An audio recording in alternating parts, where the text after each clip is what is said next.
감사합니다. 할렐루야. 오늘도 하나님 아버지 집을 찾아오신 여러분 모두를 진심으로 환영합니다. 우리 주 예수 그리스도의 은혜와 평강이 늘 함께 하시기를 기원합니다. 2024년 여름 성경학교를 맞아서 예배를 주제로 말씀을 나누고 있습니다. 일정표 특별한 것은 아니지만 게시판에 있으니까 한번 확인하시고 다음 주에는 어떤 말씀이 주어질지 기대하시고 오시면 좋겠습니다. 지난주에는 하나님께 예배드려요 라는 제목으로 말씀을 드렸습니다. 좋은 예배는 누구에게 드려지는 예배다? 하나님께 드려지는 예배다 그랬어요. 건강한 예배자는 어떤 상황에서도 주변의 분위기나 자신의 감정에 휩쓸리지 않고 하나님을 예배할 수 있는 자이다. 또 벌과 나비처럼 쉴 새 없이 은혜를 찾아다니는 예배자보다 꽃처럼 자기 자리에서 은혜를 부르는 예배자가 되는 것이 더 좋다라는 말씀을 드렸습니다. 오늘은 신령과 진정으로 예배드려요 라는 제목으로 벌과 나비가 꽃을 찾아오듯이 하나님께서 찾아오셔서 은혜와 복을 부어주시는 예배, 그런 예배는 어떤 예배인가를 생각해 보도록 하겠습니다. 여자가 예수님께 물었습니다. 우리 조상들은 이 산에서 예배하였는데 당신들의 말은 예배할 곳이 예루살렘에 있다 하더이다 그랬어요. 어디에서 예배를 드리는 것이 맞느냐, 어디에서 예배를 드리는 것이 옳으냐, 이런 질문이죠. 예수님께서 말씀하셨습니다. 여자여 내 말을 믿으라.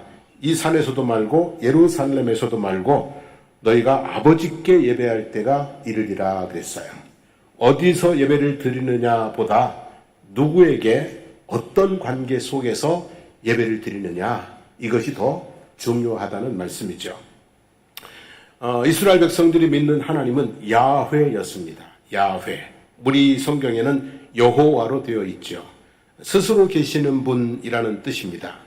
이 여호와는 어떤 하나님이신가? 출애굽기 20장 5절 6절 말씀 읽어봅니다. 내 하나님 여호와는 질투하는 하나님인즉 나를 미워하는 자의 죄를 갚되 하늘로부터 3, 4대까지 이르게 하거니와 나를 사랑하고 내 계명을 지키는 자에게는 1000대까지 은혜를 베푸느니라 그랬어요. 출애굽기 27장도 읽어봅니다. 너는 내 하나님 여호와의 이름을 망령되이 부르지 말라. 여호와는 그의 이름을 망령되이 부르는 자를 죄 없다 하지 아니하리라. 출애굽기 33장 20절입니다. 내가 내 얼굴을 보지 못하리니 나를 보고 살 자가 없느니라 그랬어요. 여호와 하나님은 천지 만물을 창조하시고 나라와 민족들을 통치하시고 인생의 생사화복을 주관하시는 분입니다. 모든 것이 누구 손에 달려 있어요? 하나님 손에 달려 있는 것이죠. 그리고 당신을 사랑하고 그 계명을 지키는 자들에게는 1000대까지 은혜를 베푸시는 한없이 좋은 분이시지만 그렇지 않은 자들에게는 3, 4대까지 벌을 내리시기도 하는 무서운 분이기도 합니다. 너무 거룩하고 위대하셔서 이름조차도 함부로 부를 수 없고 얼굴도 보여주지 않고 볼 수 있는 기회가 온다고 해도 감히 고개를 들어 얼굴을 쳐다보아서도 안 되는 어려운 분, 그분이 누구예요? 여호와 하나님이라는 말씀이죠. 그 하나님을 섬길 수 있다, 그 하나님을 예배할 수 있다는 것은 특별한 은혜가 아닐 수 없습니다. 그러나 경외하는 마음, 즉 거룩한 두려움을 가지고 섬겨야 하는 무거운 부담이 있었습니다. 그래서 이스라엘 백성들은 이 하나님을 어떻게 이해했냐면 하나님은 왕이고 자기들은 뭐예요? 백성이라고 이해했어요. 하나님은 목자고 자기들은 뭐예요? 양이라고 이해를 했어요. 왕이 백성들을 아무리 사랑하고 선정을 베풀어도 왕은 왕이고 백성은 백성입니다. 목자가 양을 아무리 사랑하고 잘 돌봐도 목자는 목자고 양은 양일 뿐입니다. 결코 건널 수 없는 강이 있는 거예요. 그러니까 하나님과 이스라엘 백성들 사이에는 결코 뭐예요? 건널 수 없는, 근접할 수 없는 어떤 거리, 어떤 격이 있었다는 말씀이죠. 그런데 예수님께서 말씀하십니다. 너희가 아버지께 예배할 때가 이르리라 그랬어요. 아버지께 예배할 때가 이르리라. 이 말은 여호와 하나님께 예배하지 않는다는 것이 아닙니다. 여호와 하나님의 아들이 되어서 여호와 하나님을 아버지로 예배하게 된다는 것이죠. 왕의 백성에서 아들로 관계가 바뀌어서 예배드리게 된다는 것입니다. 실제로 성경에 보면 이 하나님이라는 표현이 많이 나와요. 하나님이라는 단어가 포함된 절수가 3584절인데요. 창세기 1장부터 마지막 장 요한계시록 22장까지 처음부터 끝까지 나옵니다. 그런데 여호와가 포함된 절수는, 여호와는 하나님의 이름이죠. 포함된 절수는 5914절인데 창세기 2장부터 말라기 4장까지 구약 성경에만 나와요. 여호와라는 이름은 구약 성경에만 나와요. 그리고 신약 성경에는 여호와 하나님 대신에 하나님 아버지라는 표현이 나와요. 하늘에 계신 너희 아버지, 하늘에 계신 우리 아버지, 하나님 우리 아버지, 하나님 아버지 등등 신약 성경에는 하나님 아버지가 나와요. 그죠? 여호와 하나님 대신에 하나님 아버지로 바뀌어져서 나오고 있는 것을 볼 수가 있어요. 그리고 사전에도 보면 여호와는 구약 성서에 나오는 이스라엘 민족의 최고의 유일신이라고 되어 있습니다. 다시 말씀드리지만 우리가 믿는 하나님이 여호와가 아니라는 뜻은 아닙니다. 여호와 하나님과의 관계가 뭐였다는 거예요? 바뀌었다는 거예요. 왕과 백성의 관계, 목자와 양의 관계를 넘어서 아버지와 아들의 관계로 바꾸어졌다라는 말씀이죠. 경외와 돌봄의 관계가 친밀한 사랑의 관계로 바뀌어졌다는 말씀입니다. 이게 언제 바뀌어졌어요, 여러분? 언제 아버지로 바뀌었어요? 요한복음 1장 12절입니다. 영접하는 자, 곧 그 이름을 믿는 자들에게는 하나님의 자녀가 되는 권세를 주셨으니 그랬어요. 우리의 마음속에 예수 그리스도를 영접할 때 하나님의 자녀로서의 삶이 시작되었다는 것이죠. 여러분 예수 그리스도를 영접하셨나요? 그렇죠? 그러면 여러분은 하나님과 무슨 관계가 된 거예요? 그죠? 아버지와 아들, 아버지와 딸의 관계가 되었고 자녀의 삶이 시작되었다는 말씀입니다. 설교를 준비하면서 새삼 아버지와 아들의 관계는 무엇일까라고 생각을 해봤어요. 제 입장에서 보면 나름대로 열심히 살았고 그리고 아이들을 참 많이 사랑했고 그리고 희생했어요. 아이들도 저를 보면 그래요. 아빠, 우리들은 금수저 정도가 아니라 다이아몬드 수저예요. 그래요. 다이아몬드 수저라고 그래요. 빈말은 아닌 것 같은데 그런데도 제 가슴을 짓누르는 다 해주지 못한 것에 대한 아쉬움, 좋은 모습 보이지 못한 것에 대한 부끄러움, 나이가 들면서는 점점 초라해지는 느낌, 짐이 되지 말아야 되겠는데 하는 염려까지 있는 것은 무엇입니까? 할 만큼 했고 아이들도 만족하는데 그런데도 불구하고 제 마음속에 이렇게 마음이 부담이 있는 이유는 아마도 죄와 허물과 연약함을 갖고 있는 인간 아버지이기 때문이라고 생각합니다. 인간 아버지이기 때문에 완전할 수 없으니까 미안하고 그런 마음들이 드는 것 같아요. 저만 그럴까요? 아마 다른 아버지들도 마찬가지 아닐까 생각이 들어요. 아버지라는 이름은 완전한 이름이 아니에요. 아버지라는 이름은 완전함의 상징이 아닙니다. 세상의 모든 아버지는 누구도 완전하지 않고 어떤 면에서도 완전하지 않습니다. 반면에 여호와라는 이름은 완전함의 상징이에요. 여호와라는 이름은 완전한 이름이에요. 야고보서의 말씀처럼 변함도 없으시고 회전하는 그림자도 없으신 분입니다. 후회도 실수도 허물도 없으신 완전하신 하나님입니다. 자, 그런데 여호와라는 완전한 이름을 버리시고 아버지라는 완전하지 못한 이름으로 우리에게 다가오시는 이유는 뭘까요? 여호와라는 이름으로 계시면 되잖아요. 완전하신 이름인데. 그런데 우리가 생각할 때 내가 아버지를 생각해도 그렇고 내가 나를 생각해도 그렇고 아버지는 완전하지 않은데 왜 아버지라는 이름으로 다가오시는 걸까? 그 이유는 뭘까? 생각해 보았는데 저는 그것을 거리라고 생각을 해요. 거리. 여러분 무슨 사진이에요 저거?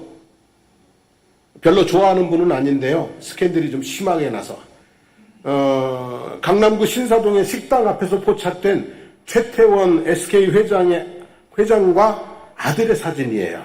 식당에서 밥 먹고 부자가 어깨동무하고 휴대폰 보면서 이야기 나누고 있는 그런 모습이에요. 여러분, 누가 최태원 회장과 어깨동무를 하고 길을 걸을 수 있겠습니까? 누가 저렇게 할 수 있겠습니까? 저렇게 할 수 있는 이유는 누구이기 때문에? 아버지와 아들이기 때문에 가는 것이죠, 여러분. 부자 관계는 뭐가 없는 거예요? 그래서 거리가 없는 거예요. 물론 집집마다 차이는 있겠습니다만 원칙적으로 부자 관계는 저럴 수 있는 거야 되는 거죠. 자, 그런데 성막 그림 한번 볼까요? 성막 보면은 지성소가 있어요. 그죠? 뜰이 있고 성소가 있고 지성소가 있어요. 제일 안쪽에 뭐가 있냐면은 법궤가 있죠. 그죠? 지성소 안에 있는 법궤는 하나님의 임재의 상징입니다. 행진할 때는 백성들 앞에서, 머무를 때는 백성들 가운데, 언제나 백성들과 함께 있습니다. 그리고 입구에서 지성소까지의 거리는 불과 50m도 되지 않습니다. 불과 몇 메타도 안 된다고요? 50m도 되지 않습니다. 정말 지근거리에 하나님께서, 여호와 하나님께서 계십니다. 그러나 백성들은요, 입구까지만 갈 수 있어요. 레위인들은 뜰까지, 그리고 제사장들은 성소까지, 대제사장만 1년에 하루 대속죄일에 지성소까지 들어갈 수 있었습니다. 가까이 갈 수 있는 거리가 뭐하다는 얘기예요? 정해져 있다는 얘기예요. 가까이 갈 수 있는 거리가 정해져 있고 가까이 갈 수 있는 날이 정해져 있다는 말씀이에요. 게다가 성소와 지성소는 4개의 덮개로 덮여 있습니다. 청색, 자색, 홍색 실과 가늘게 꼰 배실로 섞어 만든 천덮개, 그 위에 염소털로 만든 덮개, 그 위에 수양의 가죽으로 만든 덮개, 그 위에 물개 가죽으로 만든 덮개가 덮여 있습니다. 4겹으로 이렇게 덮여 있습니다. 가까이 있지만 갈 수도 없을 뿐만 아니라 그 속에, 그 안에서 무엇이 이루어지는지 볼 수도 없다는 거예요.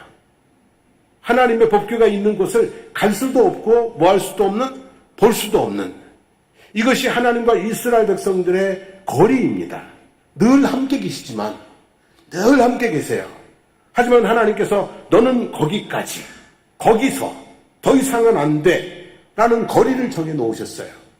그리고 눈앞에 있지만 그 속을 볼 수 없는 캄캄한, 알 수 없는 그런 장막이 있어요.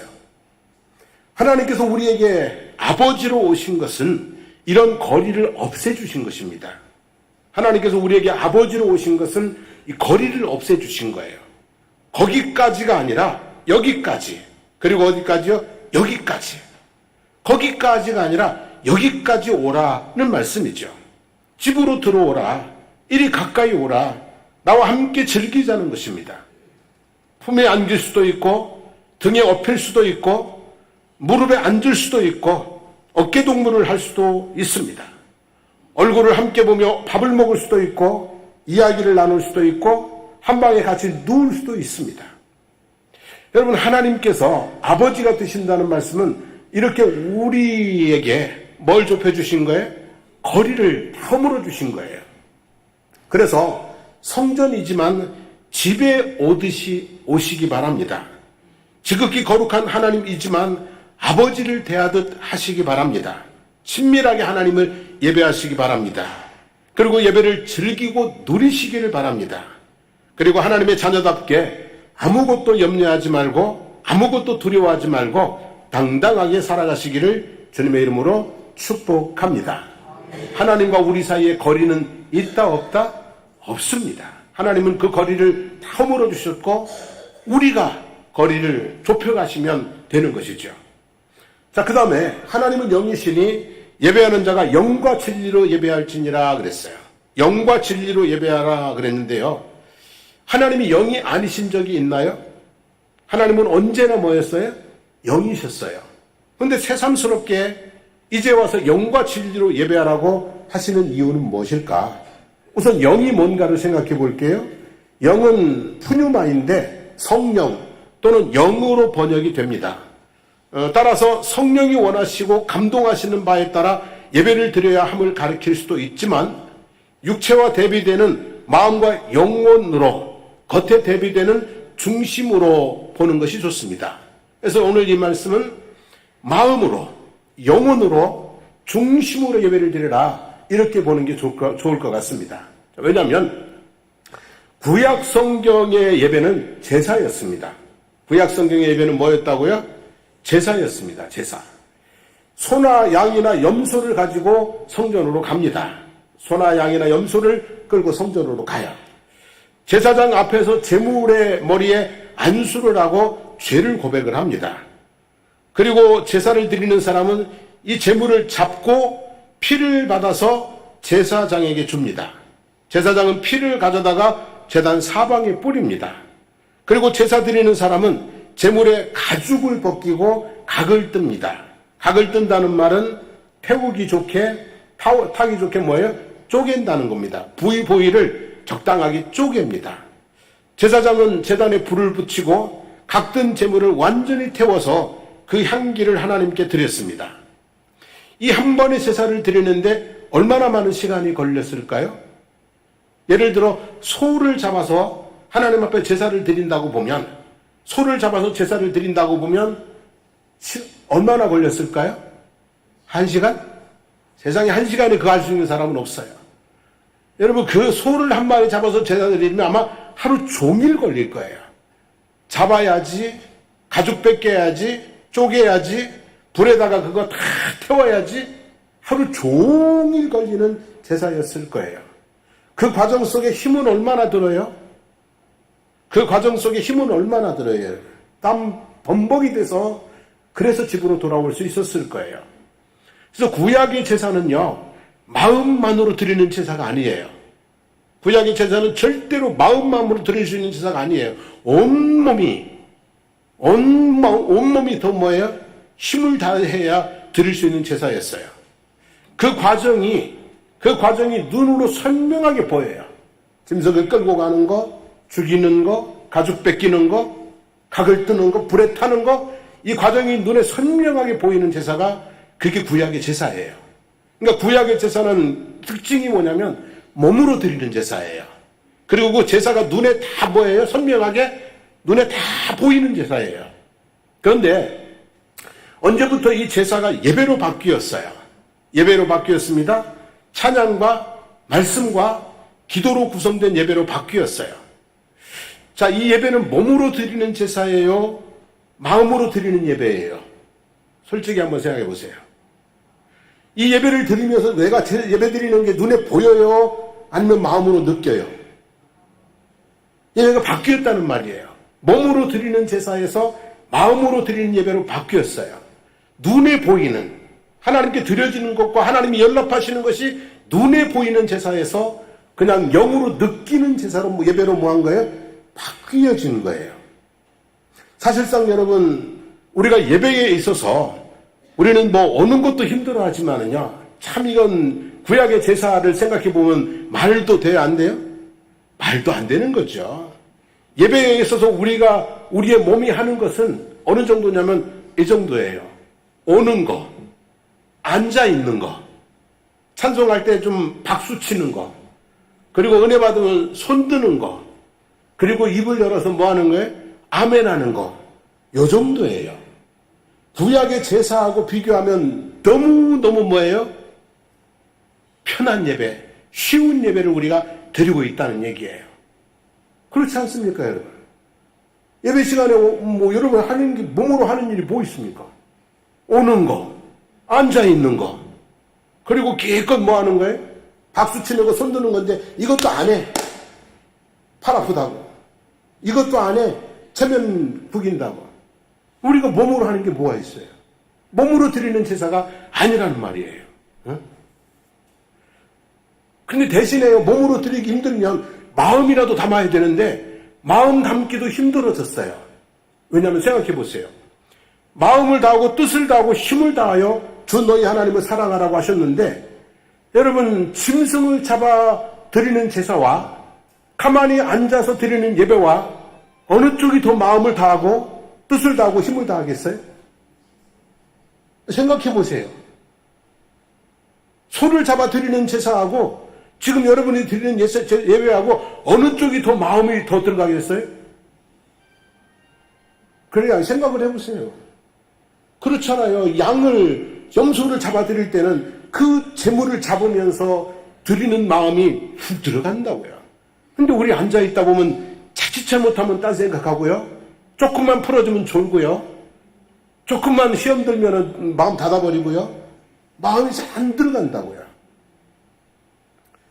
그러면 이렇게 생각해 보세요. 몸의 비중을 줄여주었으면 그만큼 마음의 비중을 크게 해야 같은 수준의 예배가 될 거 아니에요. 안 그래요? 몸의 비중을 줄여줬어요. 100에서 10으로. 그러면 마음의 비중을 10에서 90으로 늘려야, 그래야 뭐예요? 같은 예배가 된다고요, 수준에. 이사야서 1장 11절 12절 한번 읽어볼까요? 같이 읽어봅니다. 여호와께서 말씀하시되 너희의 무수한 재물이 내게 무엇이 유익하뇨? 나는 순양의 번제와 살찐 짐승의 기름에 배불렀고 나는 수송아지나 어린 양이나 순념소의 피해를 기뻐하지 아니하노니 너희가 내 앞에 보이러 오니 이것을 누가 너희에게 요구하였느냐? 내 마당만 밟을 뿐이라 그랬어요. 무수한 재물을 드려 힘든 제사를 드렸어도 마음 없이 얼굴만 보이러 오는 것을 기뻐하지 않는다고 책망하셨는데 힘든 제사도 없는데 마음도 다하지 못하는 예배를 드린다면 하나님께서 무엇이라고 말씀하실까요, 여러분? 우리가 하나님 앞에 예배하는 예배자이기 때문에 이런 말씀을 들어야 되는 거예요. 하나님 아버지께 예배하는 예배자이기 때문에 이런 말씀도 듣고 내가 지금 하나님이 받으시는 예배, 나는 너희의 예배를 기뻐하지 않는다가 아니라 나는 너의 예배를 기뻐한다. 이런 예배가 되기 위해서 우리는 이 말씀을 새겨야 되는 거예요. 몸의 비중 줄였으면 우리는 무엇의 비중을 높여야 된다고요? 마음의 비중을. 그래서 예수님께서 무엇으로 예배드려야 된다고요? 영으로 예배드려야 된다. 마음을 다하고 영혼을 다하고 중심을 다해서 예배드려야 된다. 이렇게 말씀하시는 거죠. 그런 분들은 많지 않겠지만 혹 있을 수는 있어요. 찬양이 마음에 안 든다고 짜증을 내고 기도가 은혜가 안 된다고 불평하고 말씀에 감동이 없다고 졸고 시간만 보내고 가는 예배를 하나님이 기뻐하시겠습니까? 그럼에도 불구하고 마음을 다해서 영혼을 다해서 중심을 다해서 하나님을 예배하려고 애쓰고 하나님이 오늘 내게 주시는 말씀을 들으려고 힘을 다하는 그 예배를 기뻐하시겠습니까? 여러분, 예배 못 드릴 수 있는, 예배 집중 안 할 수 있는 이유는 얼마든지 있어요. 언제나 있어요. 근데 그것을 넘어서서 어떻게 해요? 영혼의 예배를 드릴 수 있어야, 중심을 하나님 앞에 나갈 수 있어야 그 예배가 하나님이 뭐 하신다고요? 기뻐하시는 예배가 될 수 있다는 거예요. 그리고 진리로 예배하라고 그랬어요. 진리. 근데 이제 구약의 제사에 있어서 진리와 오늘 우리의 진리는 좀 달라요. 구약의 제사에 있어서 진리는 레위기에 있는 제사법이에요. 하나님께서 명하신 법대로 드리지 않으면 은혜는 고사하고 사고가 나요. 복이 아니고 저주가 오기도 해요. 법대로 드려야 되거든요. 그래서 예를 들면요. 레위기 10장 1절 2절 말씀 한번 읽어볼까요? 아론의 아들 나답과 아비후가 각기 향로를 가져다가 여호와께서 명령하시지 아니하신 다른 불을 담아 여호와 앞에 분향하였더니 불이 여호와 앞에서 나와 그들을 삼킴에 그들이 여호와 앞에서 죽은지라 그랬어요. 제사장 직분을 게을리하지 않았어요. 단지 법대로 하지 않았을 뿐이에요. 그런데 하나님께로부터 뭐가 나와요? 불이 나왔어요. 불에 타 죽었다는 얘기예요. 사무엘하 6장 6절 7절 말씀 볼까요? 그들이 나곤의 타작마당에 이르러서 소들이 뛰므로 우사가 손을 들어 하나님의 궤를 붙들었더니 여호와 하나님이 우사가 잘못함으로 말미암아 진노하사 그를 그곳에서 치시니 그가 거기 하나님의 궤 곁에서 죽으니라 그랬어요. 법궤를 가볍게 여기지 않았어요. 너무나 귀하게 여겨서 법궤가 땅에 떨어지면 안 되니까 그것을 어떻게 한 거예요? 붙들은 거예요. 그런데 법궤를 다루는 법을 어겼어요. 그래서 그 자리에서 뭐 했어요? 죽었어요. 말라기 1장 14절 말씀 한 절 더 봅시다. 짐승의 떼 가운데에 수컷이 있거늘 그 서원하는 일에 흠 있는 것으로 속여 내게 드리는 자는 저주를 받으리니 나는 큰 임금이요 내 이름은 이방 민족 중에서 두려워하는 것이 됨이니라. 만군의 여호와의 말씀이니라 그랬어요. 하나님께 안 드린 것이 아니에요. 드렸어요. 근데 흠 없는 것으로 드려야 된다는 법을 어겼을 뿐입니다. 그런데 하나님께서 뭘 선언하세요? 저주를 선언하세요. 그리고 말라기 이후 450년 동안 이스라엘 가운데 하나님의 말씀이 없었어요. 구약시대의 제사에 있어서 진리는 뭐였어요? 하나님의 법, 제사법이었기 때문에 제사를 드리면서도 잘못되면 뭐예요? 사고가 생겼던 것이에요. 자, 그러면 오늘 우리에게 하나님을 예배하는 데 있어서 진리는 뭘까? 우리가 하나님을 예배할 때 영과 진리로 그랬는데 오늘 우리가 하나님을 예배하는 진리는 뭘까? 요한복음 14장 6절 말씀입니다. 예수께서 이르시되 내가 곧 길이요 진리요 생명이니 나로 말미암지 않고는 아버지께로 올 자가 없느니라 그랬어요. 예수님이 하나님께로 가는 길이에요. 예수님께서 하나님 앞에 예배하는 진리예요. 예수님께서 우리를 영생으로 인도하는 생명이에요. 구약시대는 모세의 율법에 따라 하나님을 섬겼고 레위기의 법을 따라 제사를 드렸어요. 그것이 진리였기 때문입니다. 지금은 예수 그리스도의 복음을 따라 하나님을 섬기고 예수 그리스도의 법을 따라 예배를 드려야 합니다. 그것이 진리이기 때문입니다. 자, 그러면 예수 그리스도의 복음을 따라 하나님을 섬긴다는 것은 무엇일까? 이것은 앞에서 말씀드린 것처럼 하나님을 아버지로 섬기는 거예요. 예수 그리스도의 복음을 따라 하나님을 섬긴다는 것은 하나님을 누구로요? 아버지로 섬기는 거예요. 여러분, 아버지를 부를 때도 다르잖아요. 그죠? 아버님, 아버지, 아빠. 아버님은 누가 부르는 표현이에요? 며느리들. 며느리들이 어려운 시아버지한테 뭐라 그래요? 아버님 이러잖아요. 그러면 아버지는 누가 부르는 거예요? 아들인데 그냥 아들이 아니라 무뚝뚝한 아들. 아니면 보통의 아들들은 아버지 이러잖아요. 아버지 이러잖아요. 아빠는 누가 불러요? 친밀한 아들이나 딸들이 부르는 거예요. 근데 성경에 보면 갈라디아서 4장 6절입니다. 너희가 아들이므로 하나님이 그 아들의 영을 우리 마음 가운데 보내사 아빠, 아버지라 부르게 하셨느니라 그랬어요. 우리 보고 하나님을 뭐라고 부르래요? 아빠. 그거 안 되면은 뭐예요? 아버지. 아버님은 안 돼. 아빠라고 불러야 돼. 그게 안 되면 뭐라고 불러야 돼? 아버지 이래야 돼. 하나님 아버지 이래야 돼. 하나님 아버님 이러면 안 된대. 아빠 아버지로 불러야 된대. 사실 우리가 하나님을 아빠라고 부르기는 좀 힘들겠습니다만 그 정도로 친밀하게 하나님을 가까이 할 수 있게 해주신 것이 예수 그리스도의 뭐예요? 복음이에요. 예수 그리스도의 복음은 그거예요. 하나님을 여호와 하나님이 아니라 하나님을 뭐예요? 아빠 또는 뭐예요? 아버지 이럴 수 있게 해주신 것이 그리스도의 뭐예요? 십자가의 복음인 줄로 믿습니다.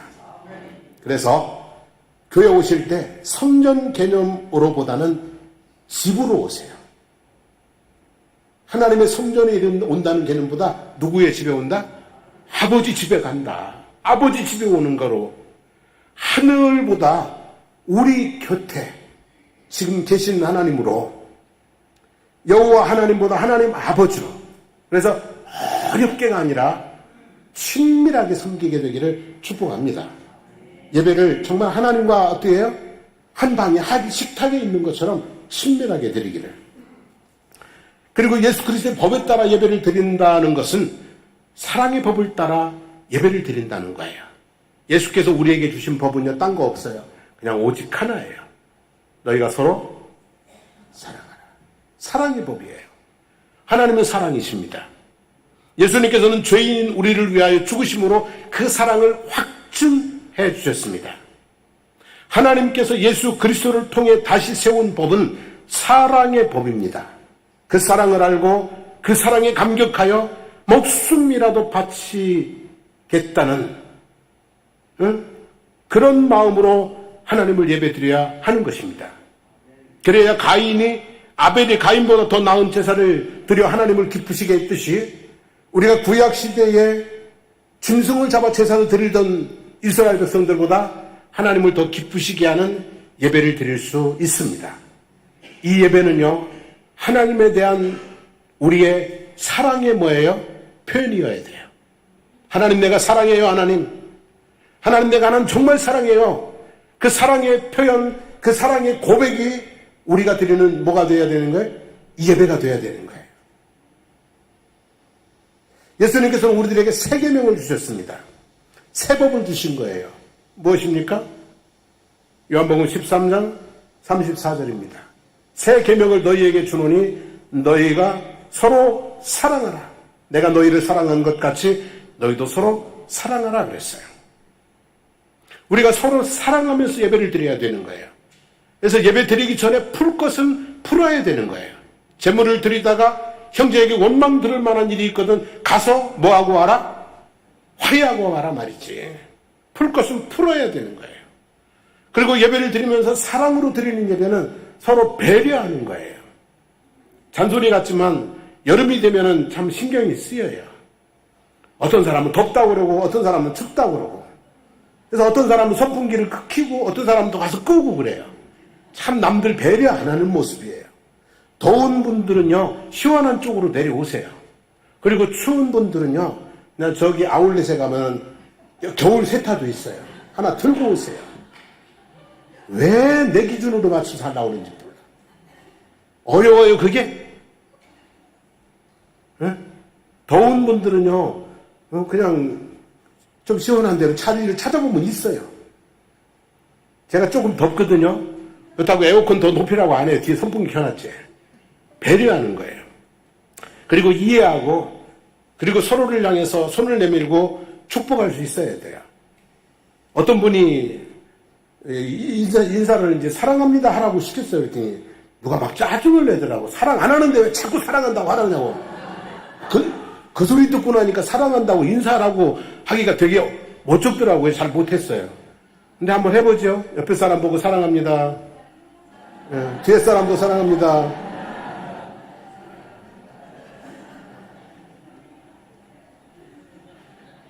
그러잖아요. 아버지가 형제 둘이가 왼수같이 있으면 그 밥 먹는 자리가 밥자리겠어요.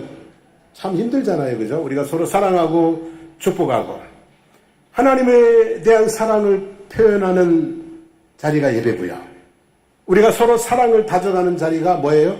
예배인 줄로 믿습니다. 자, 하나님은 영과 진리로 예배하는 자를 뭐 하신다고요? 찾으신다고 그랬어요. 이 말은 집요하게 찾는다, 열심히 찾는다, 그런 뜻이 있어요. 근데 이 말씀을 읽으면서 또 질문이 생겼어요. 하나님께서 예배하는 자를 찾으신다고 그랬는데 하나님이 찾으시는 예배자는 어떤 예배자일까? 하나님이 찾으시는 예배자는 어떤 예배자일까? 완전한 예배자를 찾으실까? 애쓰는 예배자는 안 되는 걸까? 완전한 예배자가 있기는 있는 걸까? 여러분, 내가 지금 드리는 예배가 완전하다고 생각되는 분, 100점이라고 생각되는 분 없잖아. 완전한 예배자가 있기는 있는 걸까? 애쓰는 것만으로도 하나님은 기뻐하지 않으실까? 그런 생각이 들었어요. 아이들이 학교에 갑니다. 꼭 1등을 해야 예쁩니까? 가방 둘러매고 학교 가는 것만 봐도 예쁘고 잘하려고 애쓰는 것만 봐도 예쁘지 않습니까? 하나님 아버지도 그러시지 않을까라는 생각이 들었어요.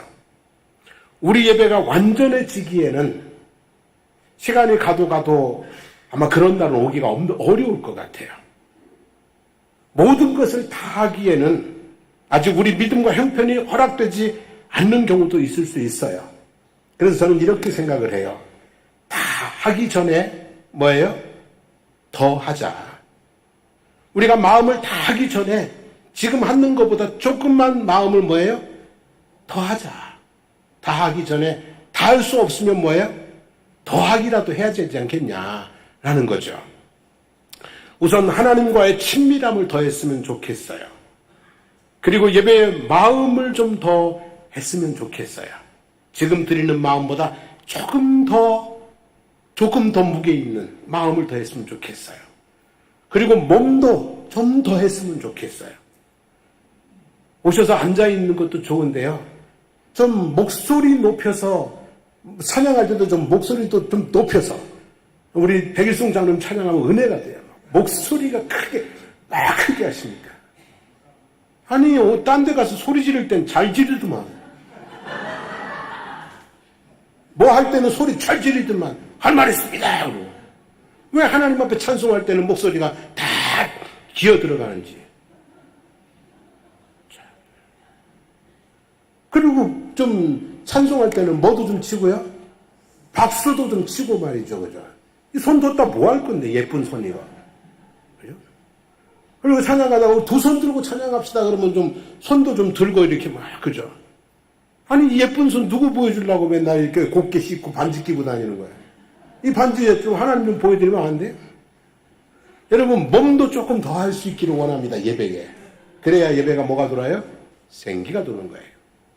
하나님이 기뻐하시는 거예요. 자, 이렇게 하나님 앞에 우리가 다 할 수는 없어도 더 하다 보면 더 좋은 예배자로, 더 좋은 예배로, 더 풍성한 은혜로 나아갈 수 있게 될 줄로 믿습니다. 우리 찬송 부르면서 기도하겠습니다. 찬송 부르고 기도하겠습니다.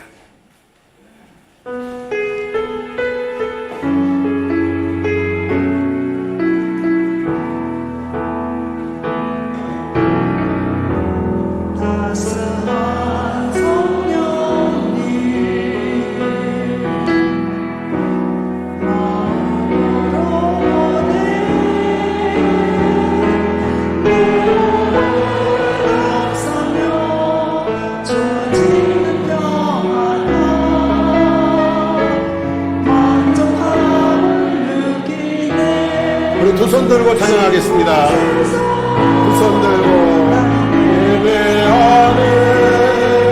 어떤 상황에도 난 예배하네.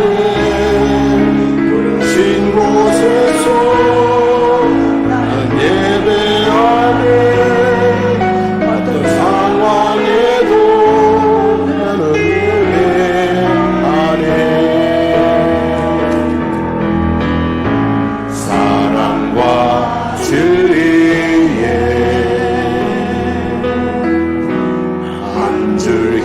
빛 보는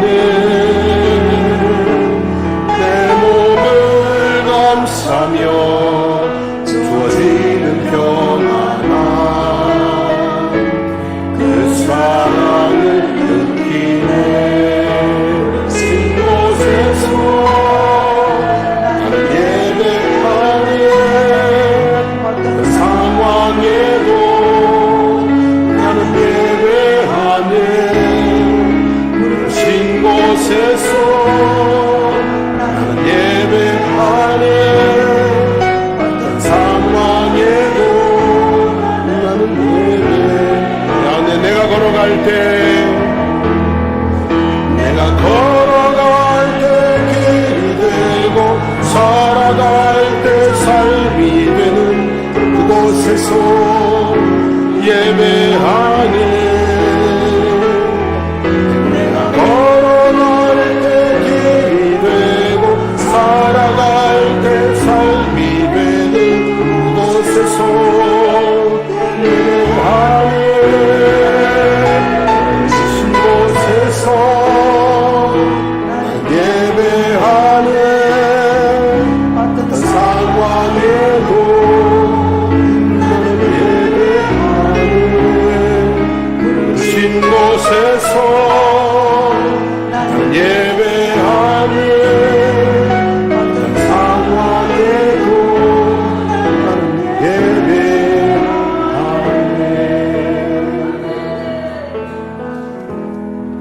오늘 고백하면서 기도하기도 원합니다.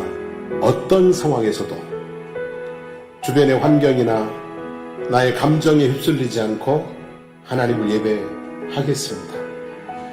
하나님이 영과 진리로 예배하라고 그랬는데 우리의 마음을 좀 더하고 우리의 몸짓도 좀 더하고 그리고 하나님을 사랑하고 그리고 함께 예배드리는 형제들을 배려하고 이해하고 축복하면서 하나님 앞에 영과 진리로 예배하기를 원합니다. 우리 주여 한번 부르시고 고백하면서 기도하겠습니다. 주여, 살아계신 하나님 아버지 고맙습니다. 감사합니다. 저희들을 하나님 앞에 예배의 자리로 인도해 주신 것 감사합니다. 하나님 아버지, 우리가 그 나를 부르신 하나님 앞에 정말 하나님이 기뻐하실 만한 그런 예배자로 예배를 드려야 되는데 하나님 아버지 돌아보면 우리는 하나님이 기뻐하시는 예배자가 되지 못했던 적이 참 많이 있는 것 같습니다. 하나님을 실망시켜드렸고 때로는 하나님을 아버지 하나님 화나게도 했던 것 같습니다. 하나님 아버지, 이제 우리가 다시 한번 아버지 우리 예배를 돌아보게 하옵소서. 아버지 하나님을 실망시키는 예배자가 되지 않게 하시고 하나님을 노하게 하는 예배자가 되지 않게 도와주시고 하나님을 기쁘시게 하는 예배자가 될 수 있도록 하나님 우리를 붙들어 인도하여 주시기를 주님 간절히 간구드리옵나이다. 하나님 아버지 도와주시옵소서. 어떤 상황에서도 하나님 아버지 하나님 주변의 환경이나 나의 감정 때문에 하나님을 예배하지 못하는 어리석음에 빠지지 않게 해주시기를 원합니다. 하나님 아버지 영과 진리로 예배하라고 그랬는데 우리가 마음을 다해서 영혼을 다해서 중심을 다해서 몸을 다해서 하나님 예배하게 도와주옵소서. 그리고 진리로 예배하라고 그랬는데 하나님 아버지 예배자리가 하나님을 사랑합니다. 하나님에 대한 내 사랑을 온전히 표현해드리는 그 자리가 되게 도와주옵소서. 이 예배의 자리가 너희가 서로 사랑하라고 그랬는데 하나님 우리의 무너진 사랑을 회복할 수 있는 우리의 멀어진 사랑을 아버지 하나님 가까이 아버지 친밀하게 회복할 수 있는 그런 자리가 되게 해주시기를 원합니다. 아버지로 예배하라고 그랬는데 하나님 아버지 우리가 하나님을 향할 때 아빠 아버지 주님을 아버지 하나님 정말 아버지 하나님여 가까이에서 사랑하면서 예배드리는 저희들 되게 도와주옵소서.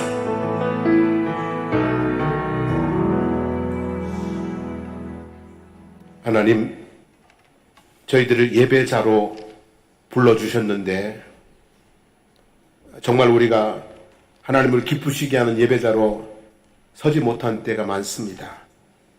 주변의 환경에 흔들리면서 속상해서 내 감정에 휩싸여서 답답해서 하나님 앞에 예배드리지 못하고 그렇게 어두움 속에 있었던 때들이 많이 있었습니다. 하나님, 우리가 하나님을 잘 몰라서 하나님의 은혜를 잘 깨닫지 못해서 하나님 앞에 영으로 우리의 마음과 영혼과 중심을 다해서 예배드리지 못한 적도 많이 있었습니다. 하나님의 사랑을 깨닫고 이제는 마음을 더 들여서 우리의 영혼을 더 깨워서 우리의 중심을 더 담아서 하나님 앞에 예배드릴 수 있게 도와주시옵소서. 몸도 하나님 앞에 더 자주 오고 하나님 앞에 더 목소리를 높이고 하나님 앞에 더 손들고 박수를 치면서 몸의 예배도 하나님 앞에 더해갈 수 있게 하여 주시기를 원합니다. 이 예배의 자리가 아버지를 사랑하는 그 고백의 자리에 그 감사의 자리가 되게 하시고 성도들의 사랑이 더 뜨겁게 회복되는 자리가 되게 하여 주시옵소서. 하나님 감사합니다. 우리에게 예배가 무엇인가를 하나하나 깨우쳐 주시니 우리가 점점 더 하나님을 기쁘시게 하는 예배자가 될 수 있게 도와주시고 힘주시기를 원합니다. 이제는 우리 주 예수 그리스도의 하나님의 은혜와 하나님 우리 아버지의 영원 무궁하신 사랑하심과 성령님의 감화 감동 충만케 하시는 역사가 더 나은 예배자가 되기를, 더 행복한 예배자가 되기를 소망하고 나아가는 성도들 머리머리 위에 삶의 모든 걸음들 가운데 우리 사랑하는 장승국 교회와 거제 지역과 나라와 민족과 세계 모든 나라 가운데 이제부터 영원토록 함께 하시기를 간절히 축원하옵나이다. 아멘.